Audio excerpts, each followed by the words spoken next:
We all know about Victor Wembanyama and his alien level basketball, everything. Scoot Henderson and his dynamic point guard ability. The Thompson twins and their freakish athleticism that's more comparable to anime characters than any basketball player we've ever seen.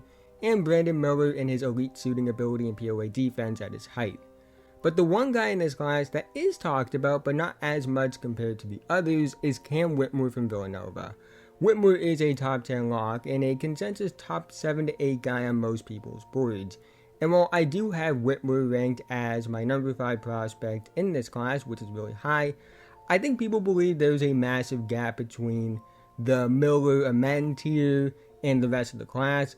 But the more I've watched Cam Whitmore over these past few days preparing for the actual draft, the more I think people are underselling him a bit. Because while I did have him a tier below Miller and Amen for most of the cycle, my most recent viewing really changed my opinion on Cam, because I think he's in the same tier as those two and has a case for being a top 3 player in this class.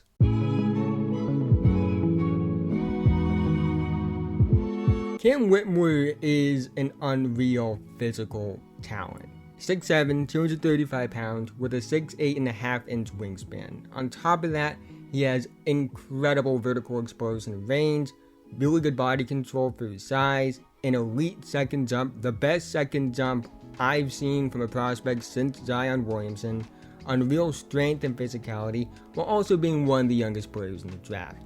Nobody with this frame at this young of an age should be this athletically gifted. On top of that, he has a great motor on the boards and gives effort on defense, where he uses his strength to bother other opposing offensive players and outwork people on the glass.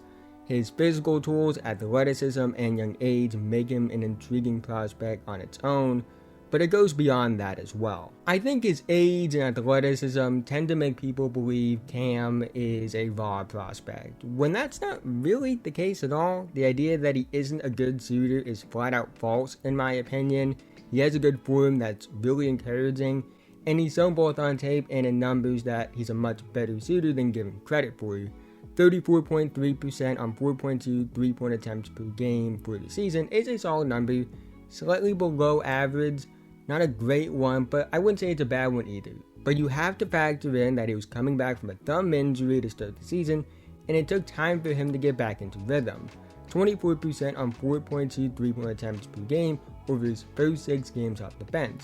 However, he shot 37.3% on 4.2 3-point attempts per game in the 20 games he started. I'm not saying that Cam is an elite shooter, but he is a really good one. Once he got into a flow, he was decently efficient on decent volume, while also showing catch and shoot ability with creation passes. The volume, efficiency, and what he showed on tape are very encouraging, and I do think this is a big selling point of Cam as a prospect.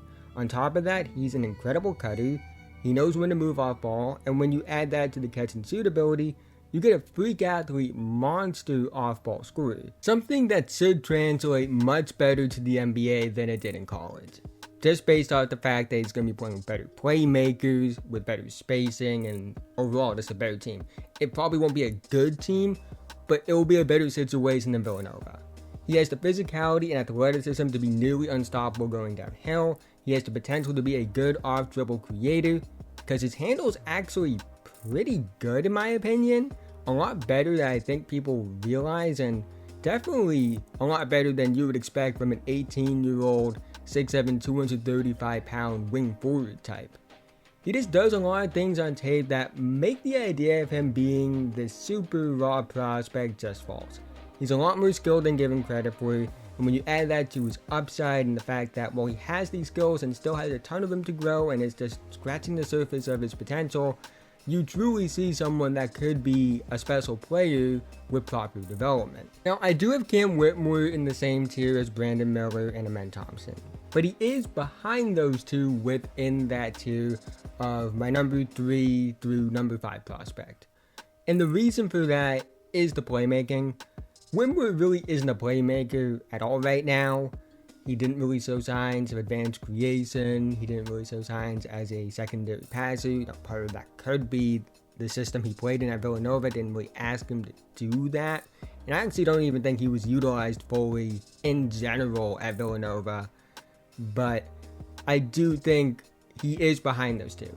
Now, I do think he could grow in that regard, like we saw with Anthony Edwards when he was coming out of Georgia compared to where he is at now in the NBA, and those two have somewhat similar profiles.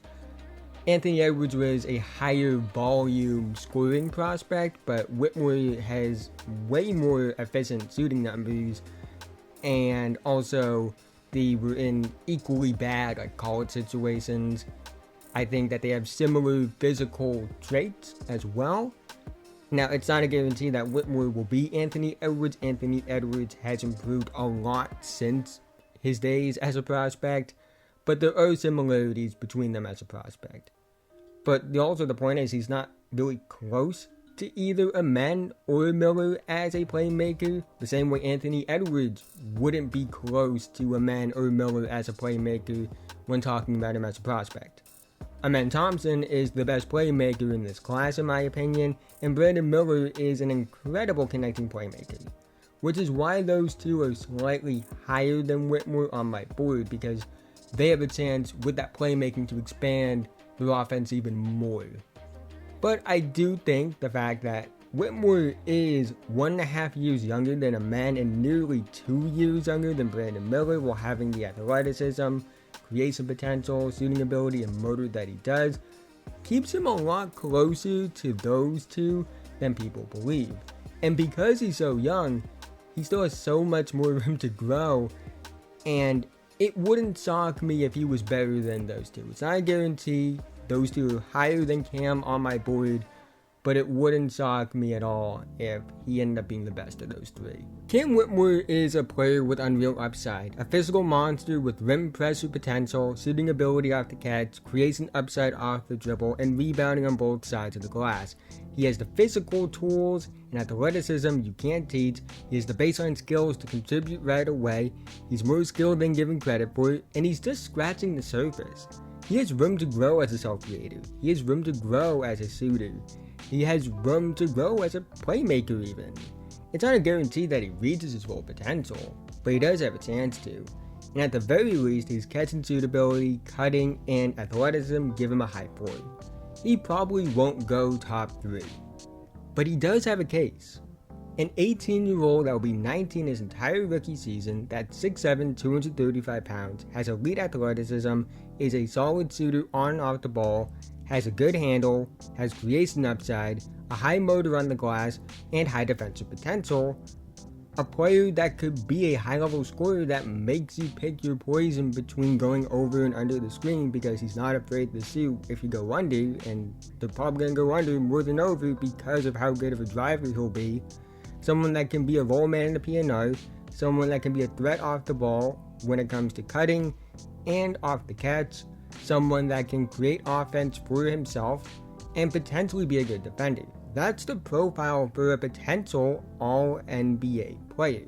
Again, while not guaranteed that he reaches his full potential, his combination of potential and what he's done already is worthy of being selected in the top 3, and even if he doesn't, he could prove in a few years that he is the 3rd best player from this class, but only time will tell. But that's the end of this video. If you made it to this point, thank you so much. Again, haven't already, like, subscribe, hit notification bell, notified whenever I release a video. I'm making videos about basketball all the time, and liking and subscribing are the 2 best ways you can help me out in the YouTube algorithm.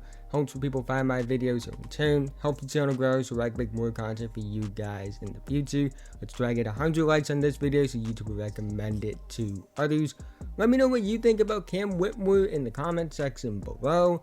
How good do you think he could be? What team do you think should draft him? Do you think he's better than some other prospects that others don't think he's better than? Do you think he's worse than other prospects that others think he's better than? I will do all that in the comment section below. Let me know who you want your team to draft in the upcoming draft. That's about 2 days away. So, I'll do all that in the comment section below. But with that being said, have a nice day, and I'll see you guys in the next one.